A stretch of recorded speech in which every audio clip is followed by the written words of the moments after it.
হরে কৃষ্ণ। বন্ধুরা, আপনাদের সবাইকে আদর প্রণাম। আমার নাম হরিদাস, ইস্কন মায়াপুরে থাকি। আপনাদের সবাইকে স্বাগত জানাচ্ছি আজকের শ্রীখোল পাঠে। তাহলে বন্ধু, আজকে আমরা শ্রীখোল পাঠে কি শিখব? দাদরা তালের লগি। ধৈর্যপূর্বক ভিডিওটি শেষ পর্যন্ত দেখুন, ভুলে যাবেন না। কৃপা করে চ্যানেলটি সাবস্ক্রাইব করে দেবেন।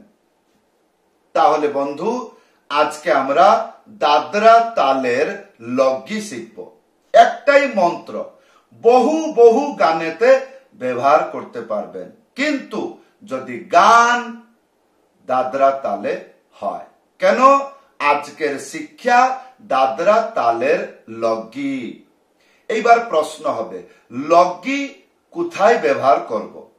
যখন আপনি দাদরা ডবল তাল বাজাবেন, তারপরে লগি ব্যবহার করবেন। কিছু বুঝলেন? আজকের লগি কেবলমাত্র দাদরা ডবল তালে ব্যবহার করলে আনন্দের সীমা থাকবে না।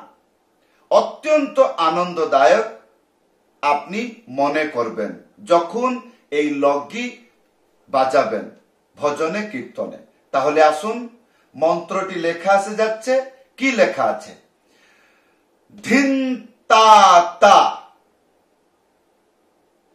তারপরে টিকি তা তা, দ্বিতীয় লাইন টিকি তা তা, তারপরে টিকি ধা না।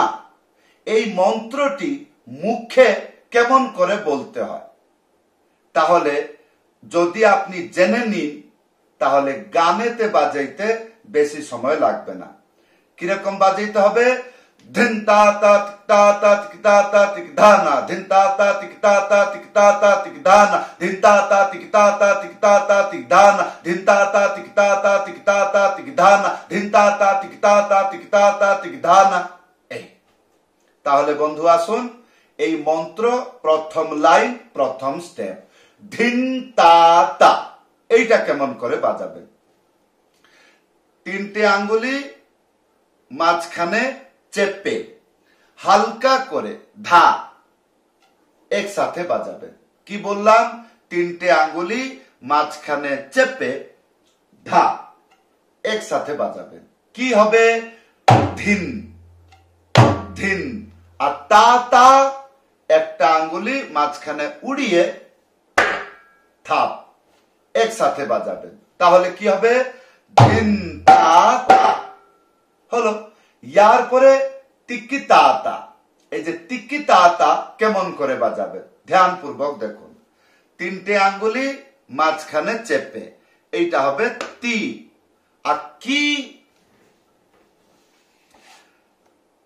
এইরকম হবে, এইরকম এইরকম, এই জায়গাতে এইরকম, বুঝতে পারলেন? এইটা হবে কি। এটা বাজাইতে হয় না, এটা এইরকম করে দিলে, ছুঁয়ে দিলে কি হয়ে যাবে।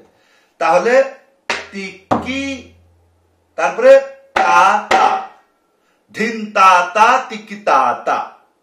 তাহলে এই মন্ত্রতে যতগুলো তা এবং ধিন আছে, দুটো হাতে বাজাইতে হবে। তাহলে আশা করি আপনি বুঝতে পেরেছেন ধিন দুটো হাতে কেমন করে বাজাইতে হয়। তিনটে আঙ্গুলি মাঝখানে চেপে ধা একসাথে বাজাবেন। তা একটা আঙ্গুলি মাঝখানে উড়িয়ে থাপ একসাথে বাজাবেন। ঠিক আছে? তাহলে বন্ধু, আমরা কতটুক শিখেছিলাম? ধিন তা তা, তারপরে টিকি তা তা, তি তিনটে আঙ্গুলি মাঝখানে চেপে, তি, তারপরে কি তা তা হলো। এবার 2 নম্বর লাইন, তি তিনটে আঙ্গুলি মাঝখানে চেপে, তি কি তা তা, তারপরে তিগি ধানা, তিনটে আঙ্গুলি মাঝখানে চেপে, তি। এইবার গি কোথায় বাজাবেন? গি এই জায়গায়, একটু উপরে, এইরকম করে। তাহলে তি গি, তারপরে ধা ধা সবসময়ের জন্য দুটো হাত ব্যবহার হয়, একটা আঙ্গুলি মাঝখানে উড়িয়ে ধা একসাথে বাজাবে। তাহলে তিগি ধা, তারপরে একটা আঙ্গুলি মাঝখানে উড়িয়ে না। তাহলে বন্ধু আসুন সম্পূর্ণ মন্ত্র বাজিয়ে দেখাচ্ছি, ভালো করে ধ্যান পূর্বক দেখুন। ধিন তা তা তি কি তা তা তি কি তা তা তি গি ধা না। তাহলে বন্ধু এই মন্ত্র ভজনে কীর্তনে বাজালে শুনতে কেমন, তাকে বলতে হয় কেমন আমি বলে শুনিয়ে দিয়েছি, এবার বাজিয়ে দেখাবো। তার আগে আরেকবার বলে শোনাচ্ছি। ধিন তা তা তিক তা তা তিক তা তা তিক ধানা, ধিন তা তা তিক তা তা তিক তা তা তিক ধানা। তাহলে বন্ধু আসুন, ধিন তা তা তিক তা তা তিক তা তা তিক ধানা, ধিন তা তা তিক তা তা তিক তা তা তিক ধানা। তাহলে এই যে এইভাবে বাজাচ্ছি, নিশ্চয় আপনি জিজ্ঞাসা করবেন এটা তো আলাদা লাগছে না, ইয়ার যে কি আর গি বাজনার যে স্টাইল তা আপনাকে দেখতে হবে। দেখুন, ধিন তা তা তিকি তা তা তিকি তা তা তিকি ধানা। তাহলে ধিন তা তা তিকি তা তা তিকি তা তা তিকি ধানা। এইবার আপনাকে দেখিয়ে দেখিয়ে বাজাইলাম, এইবার দেখুন কিরকম প্রফেশনাল বাজবে। ধিন তা তা তিকি তা তা তিকি তা তা তিকি ধানা, ধিন তা তা তিকি তা তা তিকি তা তা তিকি ধানা। যখন আপনি তাড়াতাড়ি বাজাচ্ছেন তাহলে ভালো করে বুঝে নেবেন, এইটা তাড়াতাড়ি বাজালে সম্পূর্ণ এটা ব্যান্ড হচ্ছে না, এইরকম এইরকম করে উঠে যাচ্ছে হালকা করে। তাহলে বন্ধু এই ছিল আজকের বাজনা। এইবার আপনি ইউটিউবে সার্চ করে দেখবেন, কি লিখবেন ক্রেজি হরিদাস দাদরা ডবল তাল, বহুগুলো ভিডিও এসে যাবে, আপনি যে কোনো দাদরা ডবল তাল শিখে যাবেন, তারপরে এই লগি ব্যবহার করবেন। তাহলে আসুন আপনাকে উদাহরণস্বরূপ একটি দাদরা ডবল তাল বাজাবো, তার সাথে লগি বাজাবো, ইয়ার পরে গান গাইয়ে বুঝিয়ে দিব। আসুন, যেমন ধিনানা দিধানা ধিনানা দিধানা ধিনানা দিধানা ধিনানা দিধানা ধিনানা দিধানা ধিনানা দিধানা, তারপরে লগি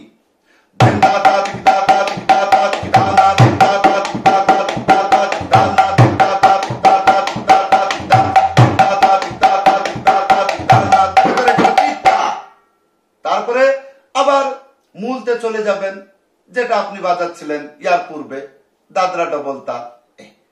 এইবার গান গাইয়ে বুঝাচ্ছে। যেমন আমি কি বলেছিলাম প্রথমে, এই লগি তাল দাদরা ডবলে বাজবে। যেমন বৈষ্ণব বন্দনা, এইবার মনে করুন বৈষ্ণব বন্দনা একটা পদ গান হয়ে গেল, কেমন? ও হে বৈষ্ণব ঠাকুর দয়ার সাগর এ দাসে করুণা করি, হলো। তারপরে দিয়া পদ ছায়া সধয়ে আমায় তোমার চরণ ধরি, ওহে। এই যে ওহে আবার যখন মূলতে আসবে তখন ডবল তাল বাজাইতে হয়। এইবার দেখুন, ওহে বৈষ্ণব ঠাকুর দয়ার সাগর দাসে করুণা করি, ওহে বৈষ্ণব ঠাকুর দয়ার সাগর দাসে করুণা করি।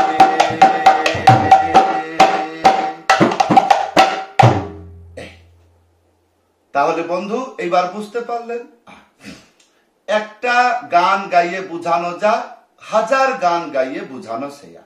যেমন কে আনিল রে, এই গানেতে যদি ডবল হয়ে যায় তাহলে কেমন বাজবে? কে আনিল রে কোথায় ছিল রে মধুমাখা হরিণা। এখন আমি দাদরা ডবল তাল বাজাচ্ছি, ইয়ার পরে লকি বাজাবো, এখন কেমন লাগবে?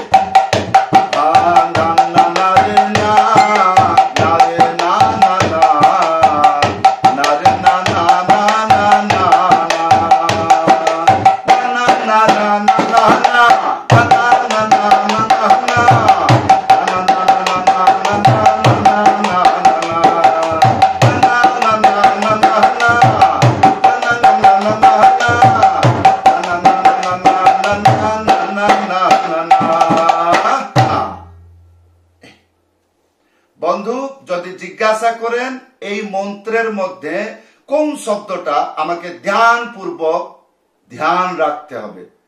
কেন? পরিশ্রম আছে, তকলিফ আছে, যন্ত্রণা বহুত আছে, কষ্ট, বিছনায় শুয়ে যাবেন। সেটা কোনটা? কি আর গি। যখন এটা হাতটা অনেক ফুর্তিলা ভাবে বাজছে তখন এইরকম হচ্ছে। আর আপনাকে যখন আমি শিক্ষা দিলাম তখন এইরকম বললাম, এইরকম করে বেন্ড করে, এইরকম টাচ করে, এইরকম ছুঁয়ে, এটা শিক্ষার সময়। কিন্তু এইটা যদি তাড়াতাড়ি বাজাই, যেরকম কিটা কিটা কিটা কিটা কিটা কিটা কিটা, সেরকম কিকা কিকা কিকা কিকা, এইরকম অভ্যাস করে নেবেন, তাহলে মাথা ঠিক থাকবে। চিন্তা করবেন, যখন এইরকম বাজাবেন আপনার মাথা চিন্তা করতে লাগবে, আরে হে এইরকম বাজবে না, তখন এটা হাসি আসবে। সেই হাসির নাম মূল্যবান। তার মূল্য থাকে না, শুধু মূল্যবান। তো বন্ধু, এই ছিল আজকের শ্রীখোল পাঠ। আশা করব যদি আপনি বুঝতে পারছেন ভালো, আর যদি বুঝতে পারছেন না ভিডিওতে কমেন্ট করে জানাবেন। যদি আপনি ইচ্ছা করছেন আমার কাছে শ্রীখোল পাঠ শিখবেন, তাহলে উপরে দেখুন হোয়াটসঅ্যাপ নম্বর আছে, লিখে জানাবেন। সবাইকে ধন্যবাদ, সবাইকে প্রণাম। হরে কৃষ্ণ।